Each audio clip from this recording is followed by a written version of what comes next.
Olá, a gente inicia agora mais um Conexão UFCG. Na apresentação de hoje, eu, Glória Kelly Mendes e Kenio Alex, vamos conversar com Caio Quintas, médico do Hospital Universitário Alcides Carneiros, que vai falar sobre doação de órgãos e tecidos para transplante. Seja muito bem-vindo ao nosso programa e eu queria começar perguntando quem pode ser doador de órgãos e tecidos. Eu agradeço demais o convite. Na realidade, qualquer pessoa, né, dentro de uma faixa etária, e aí essa faixa etária é variável porque a gente tem órgãos e tecidos distintos, né, que precisam respeitar critérios diferentes, mas qualquer pessoa em potencial pode virar um doador de órgãos, né? Principalmente quando essa pessoa se vê numa situação de evolução para o que a gente chama de morte encefálica. Né? Então, por exemplo, o paciente que sofreu um trauma, né, crânioencefálico grave, acabou evoluindo com a condição, né, de irreversibilidade desse dano neurológico, né, ele pode ser diagnosticado com um tipo de óbito, com um tipo de morte, chama-se de morte encefálica. E aí aquela situação onde o encéfalo morreu, o óbito está legitimamente dado e os outros órgãos estão preservados pelos suportes que são oferecidos, né, nas unidades de terapia intensiva e nas áreas críticas do hospital.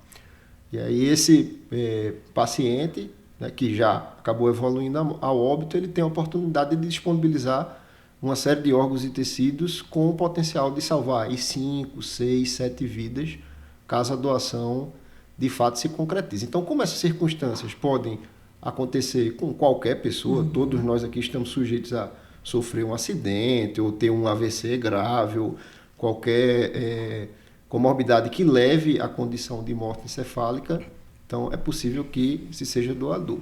Quais são os órgãos e tecidos que podem ser doados? Nesse contexto de morte encefálica que eu citei, coração pode ser doado, fígado pode ser doado, pulmão, né, pele pode ser doada, córnea, né, rins também pode ser doado. Então, assim, uma gama bastante diferenciada de órgãos e tecidos que podem ser aproveitados, né? Só complementando a sua pergunta, existe também o contexto da doação em vivo, entre vivos, né? Então, por exemplo, o paciente que está na fila de transplante renal tem um doador familiar que é compatível, né, do ponto de vista histológico, etc. Então, esse doador, se ele tiver uma boa condição para doar, ele pode disponibilizar um rim para essa pessoa que precisa e ficar com outro rim, e ele vai, né, continuar logicamente vivo e com um rim único, e a outra pessoa, né, teve a vida salva por esse gesto. Né? Então, tem essa forma de doação também.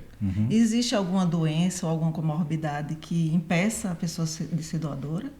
Existem algumas condições que impedem a doação pelo risco desse órgão e tecido ir numa condição inapropriada para o receptor. Né? Então, doenças neoplásicas, uma série de tipos de doenças neoplásicas com metástase, né, disseminação, contraindica a doação. A infecção descontrolada no potencial doador também contraindica a doação. Não é? Isso para a doação de um paciente em morte encefálica, né? Sim. O paciente de doação entre vivos, né, também tem alguns comemorativos que impedem a doação. O paciente com reserva fisiológica ruim ou com aquele órgão, né, pretendido para doação já numa condição inapropriada também, né, para esse tipo de procedimento. Existe Então, uma faixa etária, assim, para as pessoas mais idosas podem fazer doação, tudo depende da condição do órgão. Isso, do tipo de tecido órgão que está em questão. Por exemplo, a margem, do ponto de vista de faixa etária, para aproveitamento da córnea, ela é bem mais flexível do que para aproveitamento do coração, por exemplo. Né? Então, os pacientes com 60, 70, 80 anos já não podem realizar a doação do coração. Já a córnea já é possível aproveitar numa faixa etária mais alta. Certo. Então depende realmente do tipo de tecido e órgão em questão. É preciso que a família também concorde com a doação ou basta a pessoa declarar em vida que tem esse desejo? Como é que funciona? No contexto de morte encefálica, é fundamental que a família dê o aceite para a doação. Haja vista que o paciente já não tem mais condições de dar essa autorização. Mas se ele Mesmo deixou se ele em deixou autorizado. vida. Isso. Aí, assim, Se ele comunicou à família em vida que gostaria de ser doador e etc., a família tende a ser favorável à doação. Certo. Isso tem estudos mostrando isso, inclusive, né? Aquele paciente que não comunica sua preferência em relação a doar ou não, a tendência é a família negar a doação. Certo. Mas A palavra final, no caso, é sempre da família. É sempre da família. Hoje funciona assim no Brasil. Foi-se um tempo em que a gente deixava registrado num documento Na de identidade, identificação. né? Exato. Né? Deixava Hoje isso não registrado. funciona assim. Hoje você tem a possibilidade de deixar registrado, mas no final das contas a decisão vai ser da família, certo? Por isso que é tão importante a gente conscientizar as pessoas de se declararem em relação a serem doadores, né, em vida, para que isso fique explícito, né, e para que as famílias possam tomar a decisão, né, considerando o padrão de valores e a vontade, né, do seu ente querido nesse momento, né? Eu, particularmente, já me declarei doador, né, inúmeras vezes, já estou trabalhando nesse contexto de doação de órgãos e tecidos em várias instâncias há muito tempo, e sempre que tem oportunidade, reforço, aproveitar aqui de novo para dizer que eu sou doador de órgãos e tecidos, tá certo? Certo. Quanto tempo que o órgão permanece viável para esse transplante, né? Para fazer essa captação? Isso. Essa janela de oportunidade depende muito do momento da captação, né? Então, por exemplo, você tem um paciente em morte encefálica, né, diagnosticado, e a família aceitou a doação. Então, enquanto esse coração, esse fígado, esse rim está dentro do corpo do paciente que foi a óbito e está sendo mantido por aparelhos, pelo suporte da terapia intensiva, etc., existe uma margem, né, para que isso se segure dessa forma. A partir do momento em que se retira o órgão, é que se liga o cronômetro para respeitar um prazo, né, muito relacionado ao deslocamento desse órgão para o serviço de saúde que vai, de fato, realizar o transplante. E aí cada órgão, cada víscera tem o seu tempo ideal, né, de chegada. Lógico que para todos, o quanto antes chegar no serviço, né, que vai realizar o transplante para que esse procedimento seja feito, melhor. Mas eles têm prazos diferentes. Por exemplo, coração se preconiza no máximo 4 horas para um transplante de coração ser realizado a partir do momento em que esse coração foi captado no paciente que, né, evoluiu em ME. Já fígado tem uma janela de tempo maior, rim tem uma janela de tempo muito maior. Qual é o que tem a maior... De órgãos são os rins. Os rins Eles suportam mais Quanto tempo de isquemia. 12 horas é viável no transplante renal. Certo. Isso se você manter esse rim acondicionado, né, refrigerado, né, na bolsa de gelo. Lá, tá. Hoje existem dispositivos, né, que mimetizam a circulação, como se fosse um sistema de circulação extracorpórea, com a solução de preservação do órgão. Então, esse dispositivo, você acopla o rim, né, você pega os vasos do rim, cateteriza esses vasos, faz com que esse fluido circule, e é possível manter mais tempo dessa víscera para além desse tempo, né, de isquemia que é tradicionalmente estabelecido. Então tem esses recursos também que podem aumentar a E como é que funciona esse processo? Foi identificada a morte cerebral, como você diz, né? E foi autorizada a remoção dos órgãos para doação. Como funciona a partir de então? Certo. Após a autorização da família, aí a Central de Transplantes do Estado, através dos seus braços, né? Por exemplo, aqui em Campina Grande nós temos uma organização à procura de órgãos, que é a OPO, funciona lá no Hospital de Trauma. Então, eles vão ranquear, né, os órgãos desses pacientes de acordo com a condição de quem está na fila de espera, quem é a prioridade que está na fila de espera, de acordo com a histocompatibilidade desses órgãos com quem pretende recebê-los. E tudo isso muito rapidamente. Tudo, né? muito rápido, porque o tempo é o inimigo nesse processo. Você tem que correr contra o tempo. Quanto mais rápido a equipe for nesses processos todos, melhor vai ser a condição pós-transplante, né, daquele paciente que está esperando pelo órgão ou tecido. E o critério tem que obedecer à fila? Quem está primeiro é proximidade, localidade? Como é que funciona? Proximidade é o primeiro critério. Então, uma captação que é feita no estado da Paraíba, em primeiro lugar, é avaliado se esses órgãos atendem às necessidades das filas da Paraíba. Certo? Até por uma questão de aproveitar melhor, porque um coração que é captado em Campina Grande e é transplantado em João Pessoa, a logística é muito melhor do que um coração que é captado em Campina Grande e o transplante vai ocorrer em Recife. Né? Então existe tipo uma pontuação, é isso? Existe, mas em primeiro lugar é avaliado as filas da Paraíba. Certo? E aí, esgotando as possibilidades de disponibilização desse órgão para as filas da Paraíba, é que esse paciente ele é ranqueado pela Central Nacional de Transplantes. Então, ele já vai para a instância nacional. Tudo integrado. Né? A Central Nacional de Transplantes é integrada com a Central Estadual de Transplantes, não só no estado da Paraíba, mas no Brasil inteiro, justamente para poder coordenar esse processo. Então, por exemplo, o coração que foi captado em Campina Grande não foi possível disponibilizar para quem estava na prioridade ou próximo disso na fila de transplante cardíaco da Paraíba. Então, a Central Nacional de Transplantes, a partir desse momento, vai ranquear para os estados próximos e pode ser que Pernambuco consiga aproveitar esse coração. Certo. Então, esse coração ele é transportado para Pernambuco, né, para que o transplante seja realizado lá. Via helicóptero, como é esse? Sempre que precisa, né, de transporte aéreo, a gente, né, normalmente conta com o apoio, né, do Corpo de Bombeiros, da Polícia, né, e a própria Secretaria de Saúde cuida desse traslado. Né, isso, exatamente. Certo. No HU, onde o senhor trabalha, vocês só fazem a captação ou fazem o transplante? Não, o HU hoje ele não é um hospital transplantador. Só captação. Certo? Ele tem uma CIDOT, que é onde a instância que eu participo, né? Eu sou hoje coordenador da CIDOT, que é uma comissão intra-hospitalar para a doação de órgãos e tecidos. Então, é justamente uma comissão que monitora todos os casos dentro do hospital de suspeita de morte encefálica, né, a causuística de óbitos, né, para coordenar, né, em relação a essas captações, ao processo adequado, né, de diagnóstico, de manutenção, eventualmente, do potencial doador. Então, tudo isso é a CIDOT que faz. Então, o HU não é um hospital transplantador, mas como qualquer hospital, né, de porte razoável a grande, ele precisa ter essa comissão para poder participar ativamente deste processo. Existem hospitais aqui em Campina que fazem o transplante? Hospitais em Campina que transplantam hoje, não. Né? Existem hospitais... Só de captação, no caso. Só captação. Então, ocorre a captação... O HU faz a captação. O HU faz a captação. Aí já passa para o setor que faz o transplante. Isso. Então, que seria quem? Aqui na Paraíba? Aqui na Paraíba, em João Pessoa.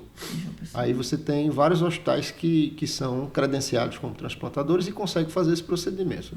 O Hospital Metropolitano, né, pelo SUS, na realidade todo o processo é gerenciado e realizado pelo SUS, mas que é um hospital 100% SUS. Você tem o Hospital da Unimed João Pessoa, que faz também, o Nossa Senhora das Neves. Essa autorização recente para o HELP é de captação, então, não é de transplante? Não, o HELP é um hospital que está correndo atrás de ser hospital transplantador. Eles têm investido nisso e eu não faço parte da instituição, né, mas até onde eu sei eles estão se organizando para conseguir fazer esses transplantes também. E aqui na Paraíba se fazem que tipo de transplantes?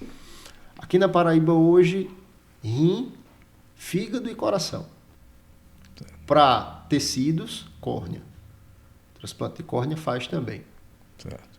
Aí o estado mais próximo que faz os outros seria Pernambuco? Pernambuco? Isso, Pernambuco faz também esses tipos de transplante, Fortaleza também faz, né? Depende muito do tipo, né? Por exemplo, você tem transplantes super complexos, como é o caso do transplante concomitante de pulmão e coração, né? Que centros com maior expertise, né? Mais específicos no Brasil, conseguem fazer. Né? No Rio Grande do Sul, acredito que Fortaleza faça esse tipo de transplante, que são procedimentos mais pesados, né? Mais complexos. Mas os transplantes mais corriqueiros, digamos assim, né? De coração, de fígado, de rim, a Paraíba consegue fazer hoje. Tem as suas filas próprias, né? Os serviços credenciados para realizar. Como é que está a situação da doação no cenário nacional? Como é que isso avalia? Tem uma boa procura? As pessoas estão doando ou os números ainda são baixos? O Brasil, e ele já ocupa esse patamar há um bom tempo, é um país que transplanta bastante. Em se tratando de sistema único, de sistema público de saúde, o Brasil é o país no mundo que mais transplanta. Certo? Ele fica atrás dos Estados Unidos, mas o modelo de assistência à saúde nos Estados Unidos é completamente diferente do nosso, né? Que é um sistema de saúde praticamente 100% privado. Então, o Brasil, sistema público de saúde, é quem mais transplanta. Mesmo assim, o número de transplantes ainda é aquém, né, daquele que seria necessário para atender as necessidades das filas. Então, se transplanta-se bastante, mas tem muita gente precisando ainda de transplante. Essa demanda é muito alta. E aí a gente cai justamente no ponto nevrálgico, que é a aceitação ou não dessa doação. O Brasil, como um todo, ainda tem uma taxa de negativa familiar muito alta, muito elevada. A Paraíba também sofre, né, com esse problema, né, de uma taxa de negativa familiar alta, apesar de todos os esforços para reverter isso. Quando acontece, né, a constatação da morte encefálica, tem alguém no hospital que faz essa abordagem para a família? É assim que funciona? Sim, sim. O acolhimento à família ele é fundamental. Certo. Desde o início da suspeita da morte cefálica, ao longo do processo de diagnóstico, a execução do protocolo de morte cefálica, até o informe de que o protocolo foi fechado e o doente de fato foi a óbito, né? É preciso que a família participe de todo esse processo. Esse mesmo processo já faz o pedido, digamos assim, de doação dos órgãos? Isso. Assim a conversa sobre doação ela se dá depois do diagnóstico. Certo. Então, o primeiro passo é dar o diagnóstico de morte cefálica, porque a gente só pode dizer que o paciente de fato faleceu depois que as etapas do protocolo de diagnóstico foram concluídas. Certo. Aí, a partir disso, né, os integrantes da OPO, aqui no caso de Campina Grande, da própria Central Estadual de Transplantes, um psicólogo, assistente social, equipe médica, enfermagem, acolhem a família para ter a conversa sobre a possibilidade de haver a doação. É nesse momento que a família pode optar. Queremos que doe ou nós não aceitamos a doação. E qual é o argumento da negativa? Muitas vezes, isso, assim. Eu entendi. Muitas vezes a gente nem entra nesse âmbito, não. Não tem. Mas existem estudos que tiveram como proposta justamente identificar a causa das negativas, né, de doação. E uma das principais causas é justamente a ausência de uma conversa prévia sobre interfere? Religião também interfere. Eu diria até mais. A interpretação errônea da religião. Porque a grande maioria das religiões, em seus fundamentos, elas não contraindicam a doação. Pelo contrário, elas favorecem a doação. Né? Mas as famílias, às vezes, interpretam mal os preceitos de suas próprias religiões e acabam, né, tomando a decisão. Inclusive, é uma excelente ideia puxar para a conversa um representante religioso, muitas vezes. Né? Um padre, um pastor, um representante daquela religião. É muito interessante também. Mas vários fatores foram identificados como causas, né? Religioso, ausência de conversa, desconfiança no processo. Sim, foi outra causa importante, né, para a negativa. Inclusive até na pandemia, né, o pessoal circulou muito, né, que o pessoal fica com medo de doar, dizendo que como o caixão era fechado, aí dizia que os médicos estavam deixando as pessoas morrerem, você não sabia se tinha doação. Como é que vocês trabalham isso? Com informação e transparência. Então, por isso que é muito importante que a família tenha a oportunidade de acompanhar o processo. Nesse protocolo de morte cefálica, por exemplo, onde se faz de todos os procedimentos, de tudo, e mais do que ser informada, de ter a oportunidade de acompanhar. Então é preconizado, por exemplo, que ao longo dos exames do protocolo de morte cefálica, que é para avaliar reflexos de tronco, se faz exame de imagem também dupla, eletroencefalograma, o ideal é que a família veja esses exames sendo realizados. Para confirmar. Para confirmar, se você é testemunha do que está acontecendo aqui. Outro aspecto muito importante que inibe essa desconfiança, a família tem o direito de eleger um médico de sua confiança para acompanhar o processo. Então isso é fundamental também. Então você pode nem conhecer muito bem essa equipe aqui, talvez não confiar tanto, mas você pode chamar o doutor que acompanhava o médico em casa, uma pessoa profissional da saúde da família, médico, para vir acompanhar o processo e lhe dar um feedback sobre isso também. Tem alguma história, algum fato que sirva para ilustrar essa dificuldade? Sim. Como eu estava comentando, né, a gente, nesse processo de diagnóstico, né, e captação, etc., a gente tem que estar muito firme, né, do ponto de vista teórico, né, e também para poder esclarecer as pessoas. Né? Eu me lembro de uma situação quando eu participava da Central de Transplantes aqui em Campina Grande, de uma doação que efetivou-se, né? A família aceitou, o paciente com protocolo de morte cefálica adequadamente fechado, tudo certinho. E aí, no momento desse paciente ser conduzido ao centro cirúrgico para captação, era uma equipe de Recife que esperava por esses órgãos, né? Era fígado, tinha rim também. E aí, a equipe do Hospital de Trauma de Campina Grande, eles fazem um movimento bastante bonito, né? Bastante humano, que chama-se Corredor da Vida, né? Então, os profissionais, as pessoas que estão ali no entorno, eles fazem um verdadeiro corredor para aplaudir, para homenagear aquela pessoa cuja família aceitou a doação e que vai salvar tantas vidas, né? E assim foi feito. Esse paciente ele foi conduzido até o centro cirúrgico, só que existe uma situação no paciente em morte encefálica que a gente chama de reflexo de Lázaro, né? Que a gente que estuda conhece esse tipo de manifestação, que é um arco reflexo. É um impulso que passa pela medula, não chega a atingir o sistema nervoso supraespinhal, que faleceu, morreu, né, nessas circunstâncias. Mas aí esse arco reflexo faz com que o paciente deflagre um movimento. Né? E esse movimento ele pode ser bastante extenso em várias situações. Mesmo quanto tempo depois? Pouco tempo depois. Isso por muito tempo não se manifesta, não. Certo. Mas esse paciente especificamente, aconteceu o reflexo de Lázaro no caminho para o centro cirúrgico. Então esse paciente, com todo mundo fotografando, filmando, ele simplesmente levantou a perna.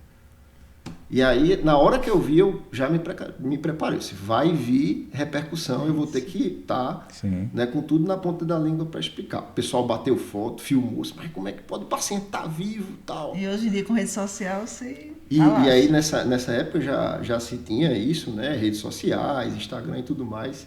E aí, não deu 5 minutos, o cirurgião que estava esperando lá no Recife me ligou. Ele tinha meu contato, né? Ele disse: mas, rapaz, o que é que está acontecendo aí? O paciente ainda está vivo. Tá? Disse, calma, aí expliquei direitinho. Né? A gente acalmou os ânimos. Né? Mas é o que a gente está... Foi feito? Foi feito. Nada foi contraindicado. A família questionou na Questionou, hora. Mas é aquela coisa. Questionou e nós estávamos preparados para explicar o que estava acontecendo. Né? Então, teve aqueles zoom. Não teve que refazer novamente Não, de jeito nenhum. Não inviabilizou o protocolo, né? Mas foi uma situação bastante, né, limítrofe ali da gente, né, ter que preparar tudo, conversar com as pessoas e esclarecer para quem estava vendo também. É tudo uma tensão muito grande. Muito né? grande. O momento foi justamente na passagem pelo corredor que ele fez, ele levantou a perna, aí eu já sabia, se vai ter questionamento, vamos se organizar aqui para poder tirar todas as dúvidas, né?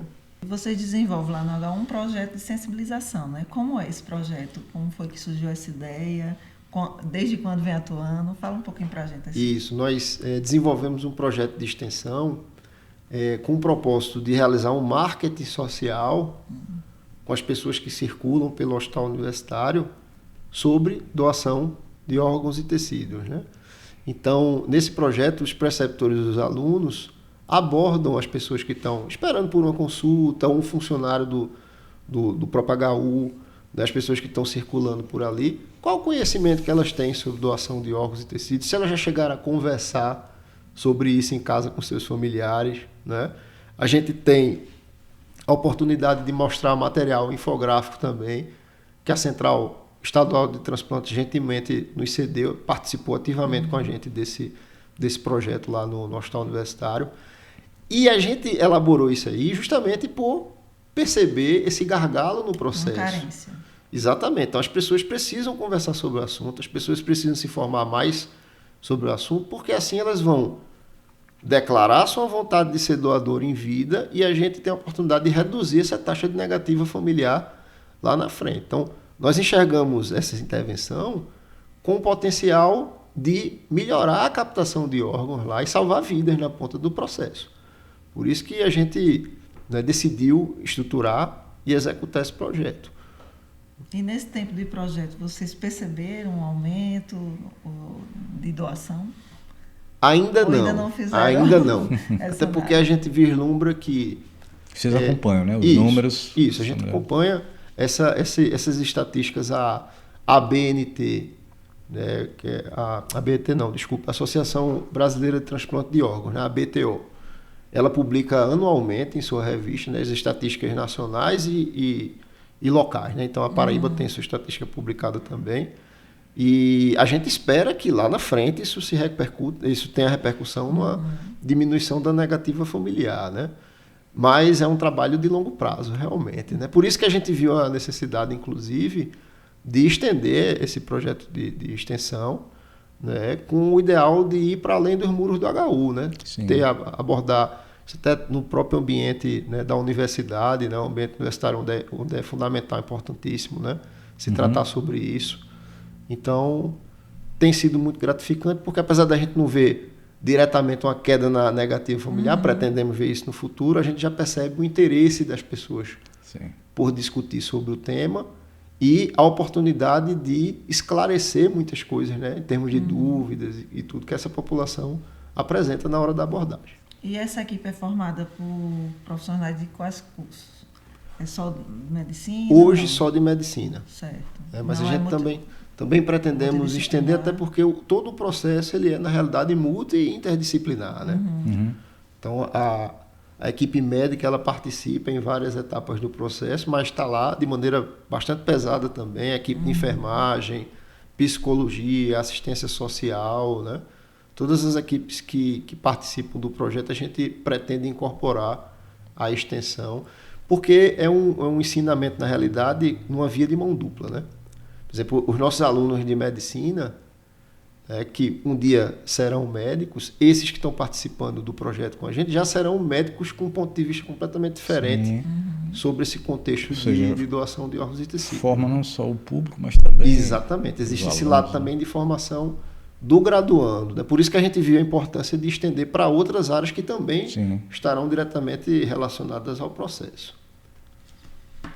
Muito bom. É isso aí. Então, para finalizar, eu queria que o senhor deixasse uma mensagem para quem está nos assistindo e quer ser doador, o que é que o senhor orienta essas pessoas? Eu queria dar a mensagem final incentivando a todos, né, a se declarar doadores. Eu sempre digo que a gente pode se ver na condição de doar e é muito humano que a gente opte fazer isso, como a gente pode se ver na condição de precisar de um órgão também, né? Isso. E a gente vai querer lá aquela hora que exista alguém disposto a fazer essa doação. Então, né, uma decisão bastante humana, comunitária. Basta se declarar, converse com sua família, né, explicite que você é doador de órgãos e tecidos, que na ocasião de poder doar, isso vai se concretizar. E quem tiver qualquer dúvida, quiser algum esclarecimento, conversar sobre o tema, nós, particularmente lá da CIDOT e do Hospital Universitário, estamos à disposição tanto da comunidade do hospital como da comunidade em geral. Tem algum contato, algum e-mail que o pessoal possa procurar? Disponibilizar? Pode entrar em contato com o e-mail direto. Nós não temos na CIDOT um e-mail próprio ainda, porque a comissão foi recém-estruturada, mas pode entrar em contato através do e-mail do Hospital Universitário e eles encaminham, né, essa demanda para a gente. Okay. Certo. Muito obrigado pela sua participação no nosso programa. E a gente finaliza aqui mais um Conexão FCG e até o próximo episódio.